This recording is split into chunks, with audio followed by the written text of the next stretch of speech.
Դուք դիտում եք հեռանկարը։ Լուսավոր Հայաստան կուսակցության նախագահ Էդմոն Մարուքյանն առաջարկում է վարչապետին իմպիչմենտ հայտնել եւ իր փոխարեն վարչապետի թեկնածու ներկայացնել Միքայել arczepiskopos Աջապահյանին։ Հիշեցնենք, Շիրակի թեմի առաջնորդը կալանավորվեց ռազմական հեղաշրջում իրականացնելու կոչեր հնչեցնելու մեղադրանքով։ Թեմայի շուրջ այսօր զրուցելու ենք հենց Էդմոն Մարուքյանի հետ։ Պարոն Մարուքյան, նախ շնորհակալություն հրավերն ընդունելու համար։ Ընդհանուր առմամբ, ինչպես կգնահատեք նախ երկրում տեղի ունեցող ներքաղաքական գործընթացները, մասնավորեցնեմ, սկզբում Բագրատ arczepiskopos Գալստանյանը ձերբակալվեց ահաբեկչություն նախապատրաստելու մեղադրանքով, ինչին հետևեց նաև Միքայել Աջապահյանի ձերբակալությունը։ Ես ուզում եմ ասել, որ process-ները մի քիչ ավելի վաղ մեկնարկեցին բարերար Սամվել Կարապետյանի կալանավորմամբ եւ իշխանությունները հասկացան, որ դա շատ վատ արձագանք է գտել ժողովրդի մեջ, որովհետեւ ակնհայտ էր, որ զուտ կարճ մի հատ հարցազրույցի համար, որտեղ եկեղեցու մասին է խոսակցությունը գնում, հա, եկեղեցու շահերի պաշտպանության մարդուն կալանավորելը շատ վատ արձագանք էր գտել։ Անվտանգության մարմինները երկար ժամանակ տեսաձայնագրություններ են միգուցե ունեն, բայց ձայնագրություններ ունեին կոնկրետ Բագրատ Սրբազանի հետ կապված այսպես կոչված այդ ահաբեկչության գործի վերաբերյալ։ Ինչու եմ ասում այսպես կոչված, որովհետև քանի դեռ դատարանի օրինական ուժի մեջ մտած դատավճռով նրանք մեղավոր չեն ճանաչվել, ինձ համար ես չունեմ վստահություն բացարձակապես այդ process-ների վերաբերյալ եւ կային այդ ձայնագրությունները։ Իշխանությունները սկզբից հրապարակեցին ինչ որ հեղաշրջման պլան, մի ձեռարներիք, եթե ինչ որ մեկը գրել է այդ պլանը,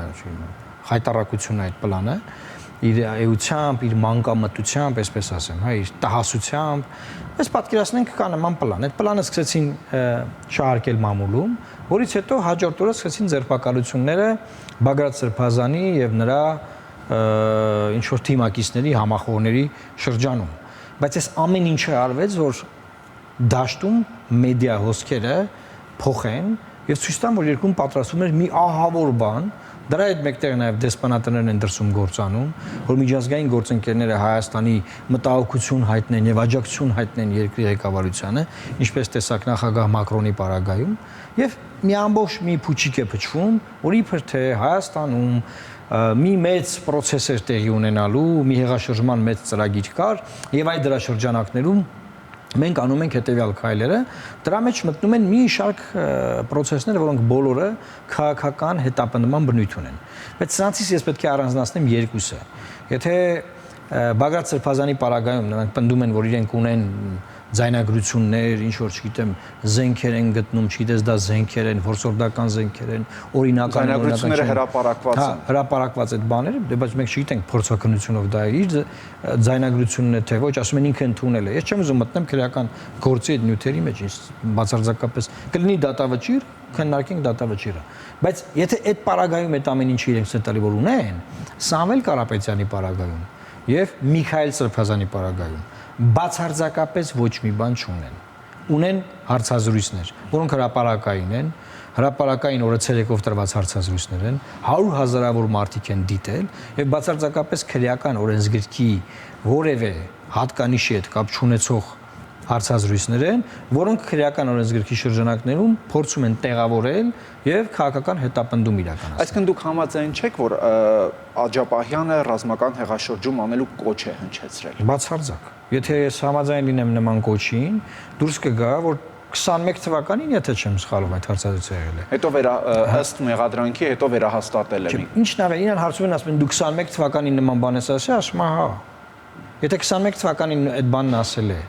հեղաշրջում չի եղել, որևէ մեկը որևէ գործողություն չի արել, ոչ մի բան տեղի չի ունեցել։ 4 տարի անց մարդուն այդ հարցազրույցի հիման վրա կալանավորում են Հայ առաքելական Սուրբ Եկեղեցու Շիրակի թեմի առաջնորդին։ Հասկանում եք, չչացող ապօրինություն է տեղի ունենում եւ նաեւ տվյալ գործով կալանքը խափանման միջոց ընտրելու, ինչու եմ սա ասում, որովհետեւ եթե հարցազրույցի հիման վրա են կալանավորել,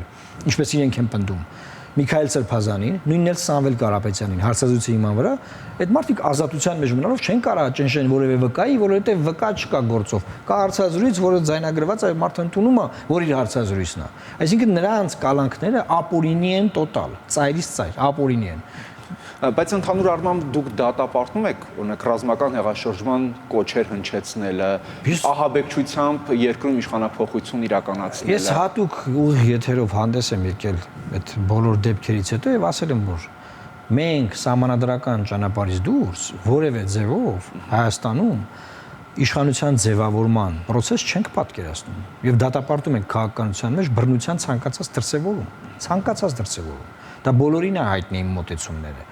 Եվ փորձ է արվում հիմա նաև այդ ռոպագանդայի միջոցով նայեք հա ով հիմա բաժանվում ենք սևերի եւ սպիտակների բոլոր նրանք ովքեր այս կողմում են իսկ բոլոր նրանք ովքեր կներեք վերջին 5 տարվա ընթացքում 5 անգամ հեղաշրջման փորձի գործեր են բացահայտել ուր են դատավճիռները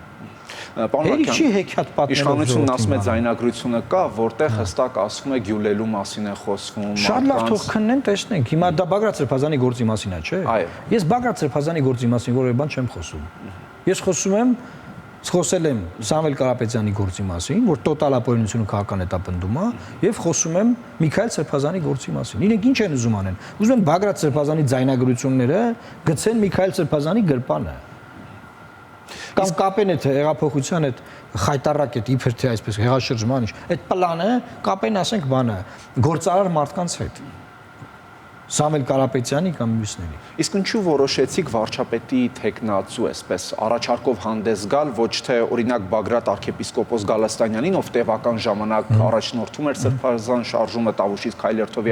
եկավ ըստ էության քաղաքական գործընթացներ էին ակտիվ տեղի ունենում, այլ Միքայել arczepiskopos Աջապահյանին։ Նախ Բագրատ Սրբազանի հետ մենք ունենք ֆունդամենտալ տարաձայնություններ, ես որևէ կերպ չեմ կիսում իր գաղափարները։ Սկսեմ այդտեղից։ Երկրորդը այդ օրը այնիշ տեղի է ունեցել Մայրաթոր Սուրբ Էջմիածնում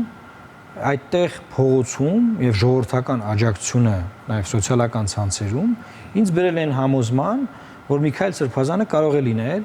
միասնական առաջադրվող իմպիչմենտի գործընթացում միասնական առաջադրվող տեխնացու որը ժամանակավոր բնույթ է կրում եւ երկիրը գնում է ընտրությունների դուք գիտեք հիմա ով էլ ընտրվի պարլամենտով վարչապետ 1 տարի էլ չի լինելու վարչապետ Այդ պաշտոնը 1 տարի էլ չի զբաղեցնելու։ Դա լինելու է կոնսոլիդացիոն ազգային համերաշխության մի process։ Եվ այդ իմ առաջարկը, որ ես արել եմ, ես չեմ սխալվել իմ առաջարկում, որովհետև նա դարձել է կոնսոլիդացիայի կենտրոն, որովհետև դաշտում գտնվող խորհրդարանական նկատի ունեմ, հա, առաջինը այն ուժերը, որոնք իրար հետ լեզու չեն գտնում երկար տարիներ եւ դուք տեսնում եք ինչ գզվրտոցա տեղի ունենում, այդ բոլոր ուժերը ասում են այո, մենք պատրաստ ենք տալ մեր ստորագրությունները։ Հիմա կարևոր արձանագրում Միակ մարդը, ով 36 ստորագրության հնարավորություն ունի, ունենալու, որպեսզի առաջադրվի վարչապետի տեխնացու, դա Միքայել Սրբազանն է։ Մենք արդյունքում այդ 1 օրվա կոնսոլիդացիայի հասել ենք այդ մակարդակին։ Հաջորդ քայլերից ես գիտեմ դուք հարցնելու եք։ Այո, ես պիտի հարցնեմ, հիմա չեք համարում, որ ըստ էության այս բան կարծես թե փակուղում է, որովհետև Միքայել arczepiskopos Աջապահյանը հայտարարել է, որ ինքը չի ցանկանում մտնել այդ գործընթացին։ Փակուղում չէ, չեմ կարծում, որ փակուղում է, որովհետև հոգևոր աշխարհի հիերարխիայում հարցեր կան, այդ հիերարխիայում սահմանափակումներ կան, ես հասկանում եմ Սրբազանին եւ ես չեմ կարծում, որ փակուղում է, օրը կգա բարին հետը, process-ները կգնան կտեսնենք։ Այսինքն ես չեմ բացառում, որ ինչ որ պահի Միքայել Սրբազանը կտա իր համաձայնությունը։ Այ դուք ինչ Այստեղ կարևոր արձանագրումը գիտեք որն է, որ նա արդեն ունի 36 ստորագրություն։ Հաջորդ փուլում իր համաձայնության հարցն է գալիս։ Որտեվ բարձր չէ որ մարդուն այդ պայն ձերբակալում են, մենք նրա այդ ժամանակ չունենք խոսելու, քննարկելու, հանդիպելու։ Բայց դեռ այդ 36 ստորագրությունը ոչինչ չի նշանակում վերջնարդյունքին հասնելու համար։ Այդ պետք է քաղաքացիական իշխողամբակցությունից էլ միանալ։ Այ բոլորը հենց դա են ասում են, շատ լավ, եթե իմպիչմենտի գործընթաց եք սկսում, վստահ եք, որ քաղաքացիական պայմանագրից միանալու են, այսինքն։ Այո, վստահ եմ։ Կասկած չունեմ, որ միանալու են, զուտ պետք է process-ը մեկնարկի։ Հիմա ամեն դեպքում նրանք հայտարարում են, որ իրենցից ոչ մեկ չի միանալու։ Մենք տեսել ենք մի process, որ Նիկոլ Փաշինյանը առաջադրվում է վարչապետի տեխնացու եւ չի ընտրվում։ Էլի մարդիկ հայտարարում էին, որ չեն միանալու, չեն տալու իրանց ձայները, բացառում են, որ քվեարկեն նրանք։ Բայց նույնն են այն ժամանակվա եւ այս պահին տեղի ունեցող գործընթացներ, այն ժամանակ փողոցում ինչ էր տեղի ունենում, այսօր ինչ է տեղի ունենում։ Գործընթացները նույնը չեն, դրանք շատ տարբեր են եւ կարծում եմ ամեն ժամանակ, հա, իր process-ը ունի Եվ տեսեք հիմա այն ժամանակ ասում էին չենք տալու, հետո հանրապետականը հայտարարեց, որ իրենք բավարար թվով ձայներ կտան Նիկոլ Փաշինյանին վարչապետ ընտրվելու համար։ Դուք բացառում եք, որ քաղաքացիական պայմանագիրը մի օր չի անելու նման հայտարարություն միասնական վարչապետի տեխնացուի համար։ Եթե մենք հասնենք իմպիչմենտի այդ մակարդակին, այսինքն խորհրդ հանում, ես չեմ բացառում, որովհետև ես տեսել եմ, որ դա տեղի է ունեցել։ Ես տեսել եմ այդ մարդկանց դեմքերը, ովքեր որևէ պարագայում չէին տալու ստորագրությունները Նիկոլ Փաշինյանին։ Ես այդ սաղ տեսել եմ։ Մարուկյան, դուք ինչ վստահությամբ Միքայել Աջապահյանի, arczepiskopos Աջապահյանի այդ հրաժարումից հետո ձեր Facebook-յան էջում ասացիք, որ այն արդյունք ունենալու է։ Այսպիսի գրառում է կարել, անգամ այդ հրաժարվելուց հետո, այդ վստահության հիմքը որն է։ Բանակցություններ կան եւ այլն։ Ես ձեր եթերում հիմա դրա մասին եմ խոսում։ Նախ մենք արձանագրում ենք արդյունք։ Արդյունքը հետեւյալն է։ Կա մեկ տեխնացուի օգտին հավաքված 36 ստորագրություն։ Այլևս սա իրողությունը, սա փաստ է։ Սա առաջին կարևոր եւ կա տեխնացու հրաժարվում է։ Եվ կա տեխնացու, որ կալանավորված է եւ հրաժարվել է կալանքի վայրից։ Կալանքի վայրից հրաժարվել է։ Երբ որ նա դեռ ազատության մեջ էր, լրագրողներն նրան մոտեցել, նա չի հրաժարվել։ Նա կալանքի վայրից հրաժարվել է, կան որոշակի իրողություններ։ Հիմա այդ իրողությունները կտեսնենք ինչ ձևաչափերով, ինչ ֆորմատներով այդ արգելքները կվերանայվեն, ինչու եմ սա ասում, ես արդեն ասացի։ Վերջին հաշվով Միքայել Սրբազանը Մայրաթորի միաբաններից մեկն է։ Նա arczepiskopos է, Շիրակի թեմի առաջնորդն է։ Եվ նա ունի որոշակի հիերարխիա, որի շրջանակներում նա պահպանում է ցանկացած իմաստով, ինչ էլ որ լինի, նա պահպանում է այդ կանոնները։ Պարոն Մարուկյան, իշխանության տարբեր ներկայացուցիչներ անդրադառնալով այս գործընթացներին ասում են մենք անլուրջ ենք վերաբերվում, որովհետև ընդդիմությունը չի կողմնորոշվում ի վերջո ով է իր վարչապետի տեխնացուն։ Պատիվ ունեմ Դավիթ Համբարձումյանին է առաջադրում, այնուհետև ազգային ժողովի երկու անկախ падգամավորներ Էդմոն Մարուկյանին են առաջադրում, Էդմոն Մարուկյանին են առաջադրում, հետո են Դավիթ Համբարձումյանին առաջադրում։ Տեղերով գուցե ժամանակագրոր են, բայց ընդհանուր առմամբ այո, եւ հետո էլ Էդմոն Մարուկյանն էլ ասում է եկեք առաջադրենք Միքայել arczepiskopos Աջապահյանին։ Ես ցույց եմ տալիս օրեն կարգավիճակը, որը ինձ տրվել են падգամավորները, ես դրանից կարճած չեմ։ Ես ցույց եմ տալիս, որ ինձ համար կարևորը փոփոխություններն են Հայաստանի Հանրապետության շահերը պաշտպանելուն միտված։ Այսինքն ես ցույց եմ տալիս, որ ով որ ունի ավելի շատ աջակցություն, ուրեմն պետք է կանգնել այդ մարդու կողքին։ Այսինքն սա սեփական ամբիցիաների ինչ որ բան չի։ Ես ուզում եմ մի շտկում էլ անել։ Միքայել Սրբազանը միացյալ ընդդիմության տեխնացուն չի լինելու։ Նա լինելու է, եթե լինի, այդ իր համաձայնությունը տա, նա լինելու է Հայաստանի Հանրապետության քաղաքացիների, հայ ժողովրդի այն հատվածի, ովքեր աջակցում են այդ process-ին տեխնացուն։ Ընդդիմադիր ուժերը, ովքեր ունեն ստորագրություններ, նրանք ստորագրությունները դնողներն են, տեխնիկական իմաստով։ Պետք չի որևէ մեկին կապել գործող նախկին ներկա ընդդիմադիր իշխանական ուժերի հետ բացարձակապես ուղղակի process-ի համար անհրաժեշտ են 36 ստորագրությունները այդքան մի բան այն ԿՊ падգամավորները ովքեր քվեարկելու են նրանք էլ անհրաժեշտ են որ քվեարկեն բայց նրանք ոչ են դառնում Միքայել Սրբազանի ջատագովները հիմա դուք մտածում եք այն падգամավորները որ հանրապետականից էին ձայն են տվել Նիկոլ Փաշինյանին նրանք Նիկոլ Փաշինյանական են դարձել ոչ տեխնիկական process-ն է այդպեսին դա տեխնիկան է որը սահմանադրական process-ի տարին եւ ոգուն համահունչ պետք է լինի եւ այդպես էլ կլինի ամփոփելով մեր զրույցը գնանք այս ամենի ամենասկզբին այո իշխանություն կաթողիկոս ըստ էության այդ գուցե այսպես ասենք բանավեճից սկսվեց այս ամեն ինչը իշխանությունն ասում է խախտվել է կուսակրոնության ուխտը հետեւաբար պետք է կաթողիկոսն այլևս չլինի գարեգին բան դուք ինչ տեսակետ ունեք եթե խախտվել է կուսակրոնության ուխտը գարեգին բան պետք է շարունակի լինել կաթողիկոսը թե ոչ եւ այս գործընթացի արդեն ձեր գնահատականը ես ունեցել եմ հնարավորություն իմ գնահատականը տալու ես կարծում եմ որ իշխանությունը բարքերի ոստիկանություն լինելու ոնց Նիկոլ Փաշինյանը բարքերի ոստիկանապետը չի ինքը երկրում թե ով ինչ կուսակրոնության եւ ով ինչ հավատարմության ուխտ է դրժում դա իր խնդրեմը չի ինքը ունի սահմանադրական լիազորություններ որի մեջ դա չի մտնում եւ այն ինչ որ ինքը անում է ինքը միջամտում է կրոնական կազմակերպության ներքին գործերին որը սահմանադրական կարգավիճակ ունի ինքն իր լիազորությունները չհաշահում է սահմանն անցնում է իր լիազորությունները որի համար նա պատասխան է տալու անդրադառնում Էջմիածնին եւ կաթողիկոսին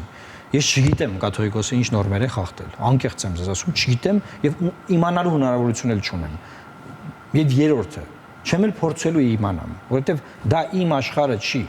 Դա իմ հետ կապ չունի։ Ես ճանաչում եմ ցանկացած մի մարդու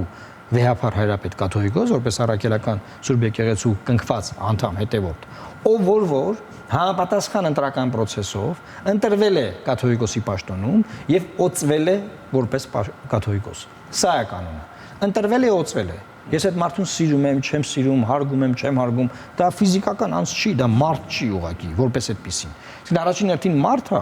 բայց իմ այդ որպես որ ես դիտարկեմ, հա, կամ ցանկացած քաղաքացի։ Մենք չենք նայում նրա մարդեղենությունը։ Մենք նայում ենք, որ նա ներ եկեղեցու կանոնակարգով ընտրված վեհապար հայրապետն է, որ օծվել է որպես վեհապար հայրապետ։ Ես չեմ կարող Մյուրոնի դեմ գնալ։ Սրբապղծությունը հենց Մյուրոնի դեմ գնալն է։ Հասկանում եք։ Իսկ եթե ցանկացած մեկը, որ Մյուրոնով օծված իր կարգավիճակից դուրս գործողություններ է արել, նա դատավորն Աստված է, ես ինչ գործ ունեմ, ես ով եմ։ Վարչապետն ով է։ Ցանկացած աշխարհիկ իշխանավոր, ընդդիմադիր իշխանական, ովքեր են որ դատեն։ Ավելին ձեզ ասեմ, 2 օր առաջ հայտարարություն է արել վարչապետը, որ ինքը հոգևորականների վերաբերյալ տեղեկություններն իմացել է, որովհետև Բագրատ Սրբազանի նկատմամբ կար հարուցված ինչ-որ օպերատիվ հետախուզական միջոցառումներ, եւ դա իրան զեկուցում։ Ես ուզում եմ ձեր եթերում էլ օգտվելով առիթից իմ Telegram-յան ալիքում խոսել եմ այս մասին։ Օգտվելով առիթից ասեմ, որ նախաքննության գաղտնիք հանդիսացող նյութերը, պետք է ասենք ձեր նկատմամբ կա քրեական հետապնդում։ Ձեզ արտաքին եւ ներքին դիտում են անում եւ ձայնագրում են ձեր հեռախոսը եւ ձեր բոլոր խոսակցությունները։ Դրանք չեն կարող հայտնվել վարչապետի մոտ որևէ կոնֆիգուրացիայով։ Ասում եմ, ԱԾ-ն վարչապետի ենթակա մարմին է, այսինքն ինքն է։ Հասկացանք։ Հիմա ԱԾ-ն վարչապետի ենթակա մարմին է։ Բոլոր քրեական գործերը զեկուցում են վարչապետին։ Չի կարող նման բան լինել։ Դա նախաքննության գաղտնիք է։ Ավելին ձեզ ասեմ, պատկերացնենք լավ այդ գաղտնիքը տարել տվել են վարչապետին։ Մեր ժամանակ իր ավարտին է մոտենում ամփոփում։ Նա իրավունք չունի այդ գաղտնիքը օգտագործել իր քաղաքական նպատակներով։ Իսկ ո՞րն է նրա քաղաքական նպատակը։ Հայ առաքելական եկեղեցուն ծնկի բերել է։ Ինչի համար, որովհետև դա մի համահայկական ինստիտուտ է, որը խոսում է համահայկական խնդիրներից։ Եվ կապ չունի այն մեջ միացնում է, թե ասենք այլ երկրում է։ Այդ ինստիտուտը անբեկանելի է, անփլուզելի է, անհնար է դրա վրա ազդել։ Եվ մենք տեսնում ենք, որ դա համընկնում է նաև Ալաշուքյուր Փաշազադեի ելույթների հետ։ Հիմա մենք կասկած ունենանք, որ Ալաշուքյուր Փաշազադեն էլա, ասենք, բան համահունչ բանը, այտենց զուգահեռաբար էս process-ը գնում, հա, ո՞նց հասկանաս։ Դե շատ կարելի է ծայրահեղականացնել ըստ Ես չեմ ծայրահեղականացնում, բայց վեհապարի ելույթը Շվեյցարիայում եւ վարչապետի ճուլանացման ելույթը համընկել է։ Շնորհակալություն։ Ես էլ եմ շնորհակալ։ Հեռանկարում Լուսավոր Հայաստան կուսակցության նախագահ Էդմոն Մարուքյանն էր։